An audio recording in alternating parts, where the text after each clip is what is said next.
Officer Kirk Wallace saw the man from 2 aisles over in the Crestwood Market, and his whole body went rigid. Look at this guy, Wallace thought, a familiar, ugly sneer forming in his mind. Strutting around the organics section like he owns the place. Probably got a rap sheet longer than my arm. The man was tall, well-built, and his stillness by the dairy case was an act of defiance. The man's gaze swept the store and locked with Wallace's. There was no fear, no guilt, just a calm, steady assessment that sized Wallace up and then dismissed him as irrelevant. The sheer arrogance of it ignited a hot fury in the officer's chest. Thinks the rules don't apply to him. That was all it took. Wallace's boots slammed against the worn linoleum, each step a deliberate announcement of his authority. He puffed out his chest and crowded the man, invading his space until he was breathing down his neck. "This aisle's a little pricey for your budget, isn't it?" Wallace's voice was a low, condescending rumble. "Or were you just planning on getting your groceries with a 5-finger discount?" The man glanced up from his phone, his expression unreadable. He didn't seem offended or intimidated. He seemed bored, like he was dealing with a fly buzzing around his head. "I'm not planning on doing either," he replied, his voice a smooth, controlled baritone that made Wallace's teeth grind. That calm, educated tone was worse than any insult. "I've been watching you," Wallace said, his voice now loud enough to draw stares. "No cart, Thank you. hands in your pockets. Just another parasite looking for an opportunity." A flicker of profound disappointment crossed the man's features. He slid his phone away. "Officer, I suggest you lower your voice and step back," he said, his words quiet but hard as steel. "You are actively compromising a federal investigation." "A federal what?" Wallace barked a harsh laugh. "Is that what you're calling it now? Let's cut the crap. You're lying to a police officer, and that's a big mistake." His voice became the iron rod he used to break people. The man's hands remained perfectly still. That infuriating composure was an insult. "Special Agent Miles Corbin," he stated, his voice flat. "My credentials are in my back pocket. I am not the person you should be worried about in this store." A triumphant heat flushed Wallace's face. An FBI agent? This guy? He probably lifted the badge off a dead man. "All right, Corbin," he sneered, drawing out the name. "Let's see the toy badge. Show it to me, slowly." His hand drifted down, coming to rest on the butt of his pistol. Corbin moved with a deliberate, almost insulting calm. He reached back, pulled out a leather holder, and flipped it open. Wallace leaned in, squinting theatrically at the photo ID. "Huh, the picture's a little dark, ain't it?" he said with a smirk, before waving the credentials away. "Nice try. My kid's got a better fake ID. You'll have to do better than that." "You need to walk away," Corbin said, his voice a deadly whisper. "You are about to blow an 11-month operation targeting a major arms trafficker." "Then you should have checked in with Oakwood County," Wallace shot back, feeling the eyes of the other shoppers on him. A woman was already filming, the red light on her phone glowing like a warning.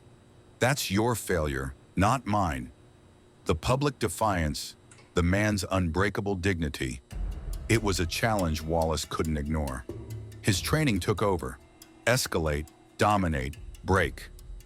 "Give me a number for verification, or you're going in cuffs for impersonating a federal officer. Your choice." Suddenly, a new figure stepped between them. A woman with sharp, analytical eyes whose plain clothes couldn't hide the aura of absolute authority she carried. "That's enough, officer." Her voice was quiet, but it sliced through the air. "You're done. Take 3 steps back. Now." She held up her own credentials, open and unavoidable. "Special Agent Rostova. I'm Agent Corbin's partner, and thanks to this pathetic display, our surveillance is officially compromised." Wallace sputtered, forcing a laugh. "2 of you? Am I supposed to believe you're fighting crime next to the imported cheese?" "No, officer," Rostova said, her eyes pinning him in place. "We expect you to do your job without letting your personal prejudices turn you into a public menace. Or is that asking too much?" The jab landed hard. Wallace hooked a thumb at Corbin, desperate to justify himself. "He was acting suspicious. I acted on what I saw." Agent Rostova's reply was a guillotine. "Tell me, officer, is your suspicious behavior protocol the same for everyone? Or is it a special service you only provide to black men who have the nerve to shop in your town?" The question hung in the air, sucking all the oxygen from Wallace's lungs. From behind a chip display, someone snickered. Wallace's eyes darted around the aisle, and he finally saw it. A semicircle of smartphones, all aimed at him. Every single one recording his humiliation, his downfall. Agent Rostova stepped forward, her eyes locked on Wallace. The man you just scared off is named Viktor Chernov. They call him the Ghost because he supplies military-grade weapons to the entire tri-state area. We've been hunting him for 11 months. Your little scene here just gave him a get-out-of-jail-free card. The words hit Wallace like a physical blow. A hot flush of shame crept up his neck, but a lifetime of arrogance pushed back. From the crowd, a voice muttered, just loud enough to be heard. Cop couldn't stand to see a black man hold his ground. Wallace's head snapped toward the sound, but the shoppers were a wall of silent judgment, their phones held high. He turned back to the agents, his jaw aching. He fell back on the only thing he had left: procedure. You're operating in my jurisdiction. I need your full names, badge numbers, and your field office for my report. Agent Corbin let out a short, cold, humorless laugh.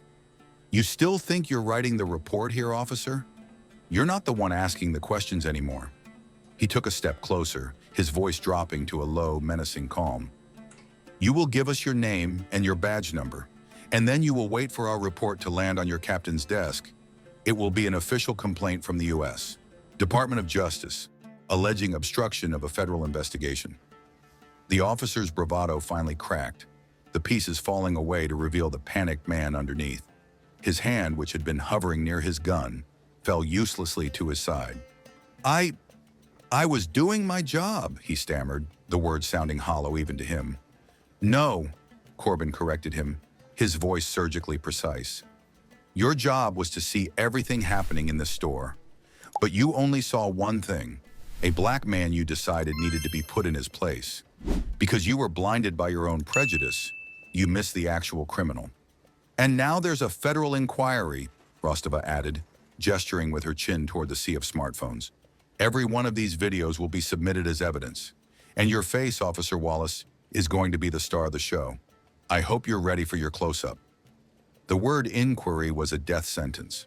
Wallace fumbled for his notepad with trembling hands, a pathetic reflex of a man whose authority had just been publicly executed. He couldn't meet their eyes. Special Agent Miles Corbin, Corbin dictated as if speaking to a child. Deputy Director Sterling is my superior. You can find her at the North Star Federal Building. The target is gone, Director, Agent Rostova stated, her voice a flat line of professional disappointment. The operation was compromised by an officer with the Oakwood County Sheriff's Department. Officer Kirk Wallace. He initiated a hostile, racially motivated confrontation on site. Deputy Director Sterling's voice came back through the comms, stripped of all emotion. Wallace, got it. I have the Oakwood County Sheriff on my other line. Consider it handled. The line went dead. No apologies, no condolences, just the cold mechanics of a problem being solved. A heavy silence filled the Ford Explorer.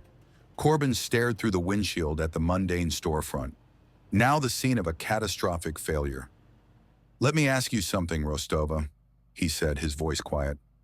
If I had been some white guy in a polo shirt staring at the cheese selection, do you think he ever would have walked over? Rostova was quiet for a long moment. No, she said, her voice firm. He wasn't looking for a crime to solve. He was looking for a person to break, and he decided you were it. As if summoned by her words, they saw him. Officer Wallace was walking back toward their vehicle. His confident swagger was gone, replaced by a hesitant, shuffling gait. He stopped a few feet away, his eyes locked on the asphalt, unable to meet their gaze. Listen, he began, his voice thin and hollow. I've been on the force 14 years. I have to make judgment calls. He was cut off.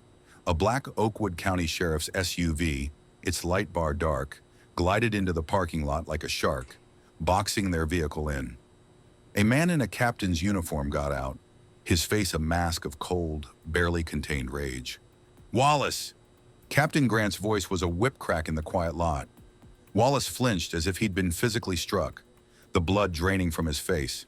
The captain completely ignored the federal agents, striding until he was inches from his subordinate's face. "I just got off the phone with Deputy Director Sterling of the FBI," he seethed, his voice trembling with fury. "She informed me that one of my officers just single-handedly torched an 11-month multi-state arms trafficking investigation. Before I hang up this uniform and you hang up mine, you will tell me that she was exaggerating."